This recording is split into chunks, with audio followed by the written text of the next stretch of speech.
தஞ்சை மாவட்டம் விளாங்குளத்துல இருக்கக்கூடிய அட்சயபுரீஸ்வரர் சிவன் கோயிலுக்கு தான் நம்ம வந்திருக்கோம். நம்ம இங்க வந்த நேரத்துல வந்து கிட்டத்தட்ட 70ஆம் கல்யாணம். நம்ம கூட 60ஆம் கல்யாணம் பண்ண தம்பதிகள் நெனச்சோம்.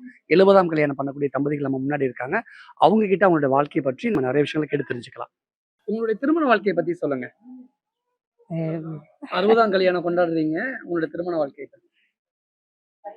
கல்யாணம் வெட்கப்படுறாங்க. சொல்லுங்க. பரவால்ல. கல்யாணம் பத்தி நான் கல்யாணம் பண்ணதுலேருந்து நல்ல முறையாக வச்சுருந்தாங்க. ஆ. இன்ன வரைக்கும் நல்லா தான் வச்சுருக்காங்க. ஆ. சரி, சரி. எப்படி பார்த்துப்பாங்க உங்கள? ஆ எப்படி உங்கள பார்த்துப்பாங்க? நல்லா பார்த்துக்குவாங்க. நல்லா பார்த்துப்பாரா? வெட்கப்படுறீங்களா? வெட்கப்படல. நல்ல முறையாக பார்த்துக்கிடுவாங்க, நல்லா வச்சுக்குவாங்க. சரி, சரி, சரி. இது வரைக்கும் எனக்கு எந்த இதுவும்.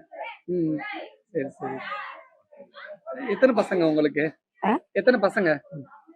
எனக்கு 2 பிள்ளைங்க தான். ஒரு பொண்ணு ஒன்று, ஒரு ஆண் ஒன்று. எத்தன பேரு, எத்தன பேத்தி? 5 பேர். இது ஆம்பளை பிள்ளைக்கு ஒரு பொண்ணு ஒன்று, ஆண் ஒன்று. பொம்பளை பிள்ளைக்கு 2 பொண்ணு, ஒரு ஆண். உங்களுடைய திருமண வாழ்க்கையை பத்தி நல்லா வச்சிருக்கேன். நல்லா வச்சிருக்கேன். சரி. உங்க வீட்டுக்காரமா உங்களை நல்லா வச்சிருக்காங்க. முன்னாடியே வரும். ஆமா. 60ஆம் கல்யாணமா 70ஆம் கல்யாணமா? 70ஆம் கல்யாணம். உங்க மனைவியை நீங்க எப்படி எல்லாம் பாத்துப்பீங்க? நல்லா பாத்துக்கிறேன். வேற அது சொன்னாதான் புரியும். நல்லா பாத்துப்பேன்னா எல்லாரும் தான் நல்லா பாத்துக்கிறாங்க. நீங்க அது சொன்னாதான் புரியும். நல்லா வச்சிருக்கேன் அவ்வளவுதான்.